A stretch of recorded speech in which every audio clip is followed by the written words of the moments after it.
how good are your like appraisal skills? I mean, how often are you looking at someone that someone's showing you and you're like, oh my God, that's worth absolutely nothing. And it turns out it might be $500,000. I mean, how good an eye do you have personally? Probably about as the same. When I was hosting Are You Smarter Than a Fifth Grader?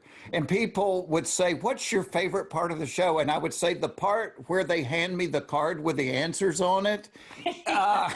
Because I'm not Alex Trebek. I don't know this. It was kind of the same on this, but what I ended up seeing, because everybody's got this stuff, you know, your Woodstock tickets, but everybody's got something that no matter how many times they move, they don't get rid of it because they're like, I think this might be worth something. Well, what I saw was people that were just convinced something was really valuable, it would end up worth $50. And the thing that people were this close to putting in a yard sale or taking to Goodwill would end up being worth $80,000. So, but that's why we have experts is, you know, they were able to walk through and tell you the history of it. And, you know, and it's weird, like in the world of collectibles, anything that says limited edition, anything's a limited edition. If you make 1 billion of them, it's limited to 1 billion, you know. Yeah, right. So. Yeah, it's not really saying what that limit is. I mean, right. Collector yourself, I believe you collect arrowheads, toys, bottles. What do you think it is about collecting, though, that's just that people love it so much? Is it really just nostalgia, or what is it? I think there's different things for some people. It, you know, like people that collect old toys, it is the nostalgia of, you know, hey, I had this as a child. I know for me, like, I'm just fascinated with Native American history. So, you know, I found arrowheads that were 10,000 years old. Well, to me, it's thinking, wow, 10,000 years ago, you know, and it's beautiful, but they weren't making it as a piece of art. They were making it as a tool to survive the day.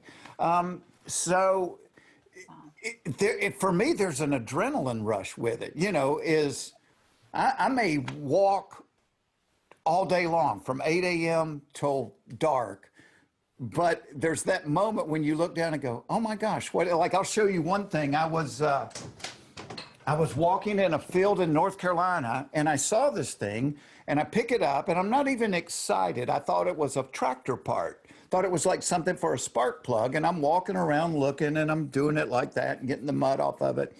Well, it ends up, can you see that? Whoa. It's a pipe, but it's made out of stone. It is carved out of stone. It's not made out of clay.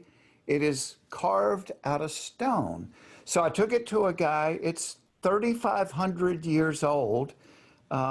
It's just on the ground in North Carolina, you're just walking dilly-dallying. Yeah, well, yeah. And so just the thrill to think, you know, to think about the patience and the time that went into making that. So there would be a value to a collector, but for me, I found it. You know, I wouldn't sell it no matter what the price is. It's the adrenaline rush of going, wow, how cool is that? You know, and they used to take a reed and they would stick it in the end. I read about the history, and one person would smoke it, then they would break it off to keep it sanitary and pass it to the next person who would. So, wow. I mean, yeah. Hey, that's COVID friendly in these times. 3,500 years ago, they were thinking about 2020, Jeff. They knew. I mean, it's pretty cool that you just have like a piece of history. Is there any part of any of your collections that you would ever consider selling, or is it really just so personal to you? Well, you know, like the other thing I collect, I grew up a big baseball fan. And so when I started having success in comedy and TV, I would care if I was doing the Tonight Show or Letterman, or if I was hosting an award show, I would take baseballs in my backpack and I'd get people to sign them. So to get them personally signed, like being a comic, I have baseball signed by Johnny Carson and Bob Hope and Milton Berle and Richard Pryor and George Carlin. So when people are like pinging around my stuff and they're like, oh, dude, that's cool. You know, that it's on a baseball. It's something different. So, yeah, I mean, you know, my kids will probably sell it, but to me, I can hold it. And I remember the moment when Johnny Carson signed that for me, you know. It's a memory. It's a limited edition Johnny Carson baseball, Jeff. There you go. One of a kind. Limited edition for sure. You know, I'm curious, what advice would you have for somebody, though, who might want to get into collecting? Should they just be passionate about whatever they're collecting, or can anything really be collected? Yeah, for me, it's the passion. I want to know, and I think that should be it for anybody. That something that makes your heart sing. Like when I was growing up, I had a buddy. His grandmother was a widower, but she loved Elvis, and we would go every once in a while. We'd go visit her.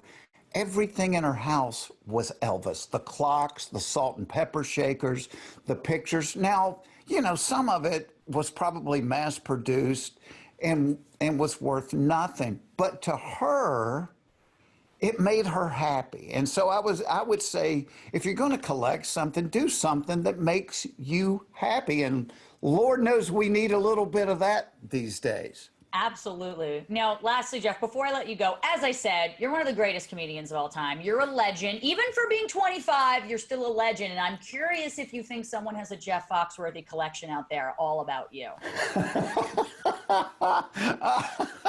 Well, there have been things through, like when we did the Blue Collar Comedy Tour, they made dolls of us, dolls. And so it's like nothing in your life prepares you to have a doll that looks like you and talks like you. They just came out with the Jeff Foxworthy edition of Monopoly. And nothing in my life prepared me to look at a Monopoly board and there's my picture on the front of it. So, yeah, but you got a good Monopoly mustache going on. It's the same. I see it. It's perfect for you, Jeff. It's perfect. I'm so excited about your show. Thank you so much for stopping by today, Jeff. Honestly, you're the best. I really appreciate it. Thank you so much for having me. I've enjoyed this. Much. Guys, don't miss new episodes of What It's Worth Tuesdays at 9, 8 Central on A&E. It is an amazing show.